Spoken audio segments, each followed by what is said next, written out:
औज़ुबिल्लाहिमिनश्शैतानिर्रजीम बिस्मिल्लाहिर्रहमानिर्रहीम माशाअल्लाह ला हौला वला कुव्वता इल्ला बिल्लाहिल अलिय्यिल अज़ीम वल्हम्दुलिल्लाहि रब्बिल आलमीन वस्सलातु वस्सलामु अला अहलिहा व अहलिहा। सामीन नाज़रीन अस्सलामु अलैकुम।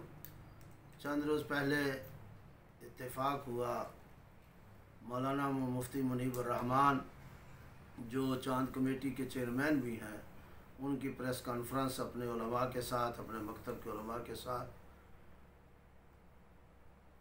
मैं समझता था कि मौलाना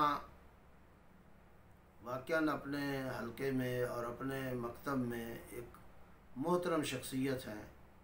पाकिस्तान के अंदर इनको एहतराम की निगाहों से देखा जाता है, मगर जो कॉन्फ्रेंस में इन्होंने लब लहजा इस्तेमाल किया और जो बातें इन्होंने की, जिसमें इन्होंने कहा कि मैं अल्लामा साजिद नकवी साहब को और अल्लामा नियाज़ नकवी साहब को और दीगर को मुतनब्बे करता हूँ और उन्हें कहता हूँ, मैं समझता हूँ कि ये मुतनब्बे करना और कहना और फिर ये कहना कि हमारी गालिब अक्सरियत है और इन चीज़ों का ख्याल किया जाए और फिर साथ मीठी मीठी ज़बान में धमकियाँ देना, मौलाना ये आपके शायान शान नहीं है। आप उलमा के हल्के में एक मोहतरम निगाह से देखे जाते हैं, मगर आपका जो अंदाज़ था इस वाक़े और इस बिल के हवाले से वो इंतहाई नामुनासिब।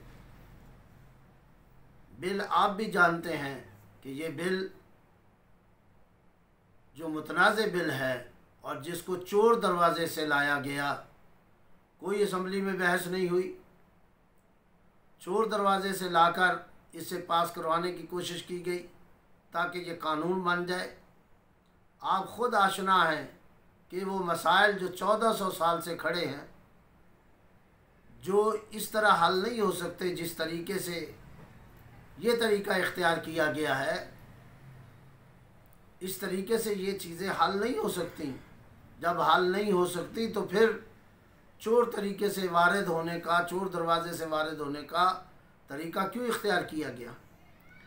और गालिब अक्सरियत का कहकर और मुतनब्बे करके आप कहना क्या चाहते हैं? क्या मतलब है कि आपका अगर गालिब अक्सरियत हो तो आप अपनी शरीयत को और अपनी फ़िक़ा को दूसरे लोगों पर ज़बरदस्ती थोपेंगे?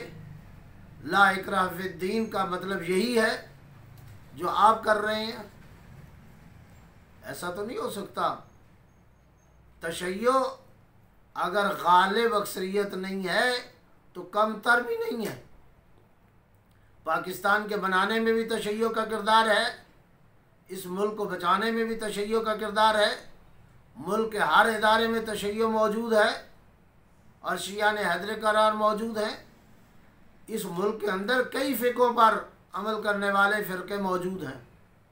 ज़ियाउल हक़ साहब ने भी ये कोशिश की थी और फिर 6 जुलाई को आपने देखा कि वही ज़ियाउल हक़ इस्लामाबाद छोड़ने पर मजबूर और तैयार हो गया था, मगर यह हमारी क़यादत की हिकमत अमली थी और तदब्बर था। हमने तो हमेशा नारा लगाया है कि इस्लामी निज़ाम जो ज़ियाउल हक़ साहब लाना चाह रहे थे आए, मगर हर लोगों के लिए उसकी फ़िक़ा के मुताबिक अमल किया जाए। और ये जो मसाइल हैं, आपसे बेहतर कौन जानता है, जो 1400 साल से हल नहीं हुए, क्या इस तरीके से हल हो जाएंगे? क्या ज़बरदस्ती ये काम हो सकता है? बहरहाल हमें अफसोस है आप पर कि आप जैसी शख्सियत भी, वैसे तो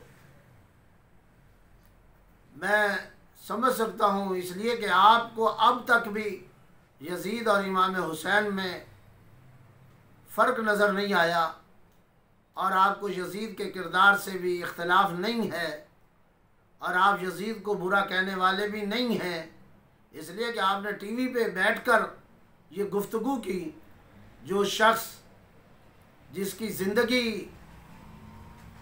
इल्मी हलकों में गुज़री हो और किताबों में गुज़री हो, जो अपने मकतब का एक अहम तरीन फ़र्द हुआ उलमा में, जिसका बेहतरीन और शुमार हो, और वो इमाम हुसैन और यजीद में फ़र्क ना कर सके। उस दिन हमें समझ आ गई थी। ये कोई ऐसी बात नहीं थी कि जो समझ में ना आने वाली हो।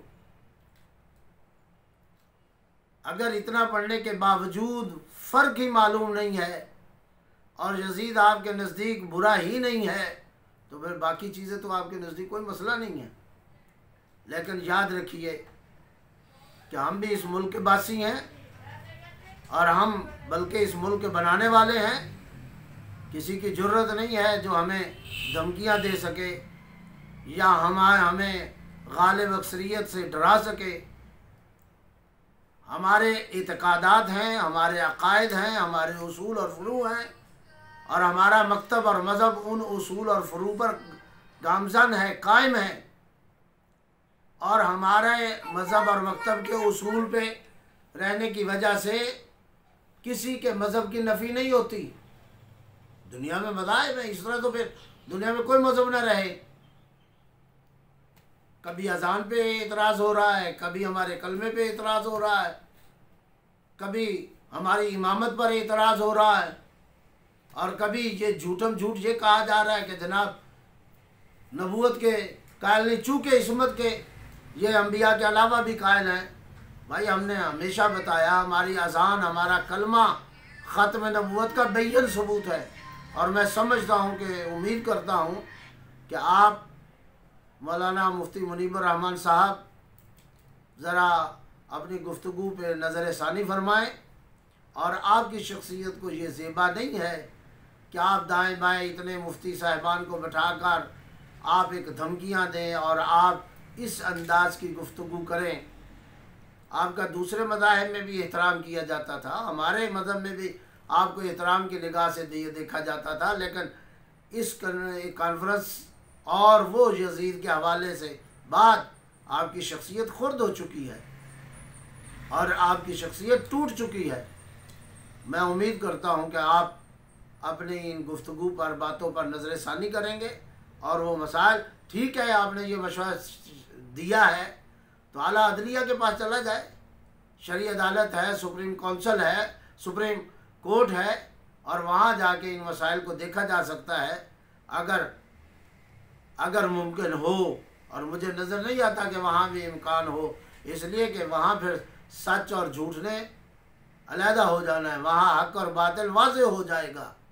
और ये अरसा दराज से जो चीज़ें जो छुपी हुई हैं और लोगों को धोखा दिया जा रहा है वो वाज़े हो जाएगा। व आखिर दावाना अनिल हम्दुलिल्लाहि रब्बिल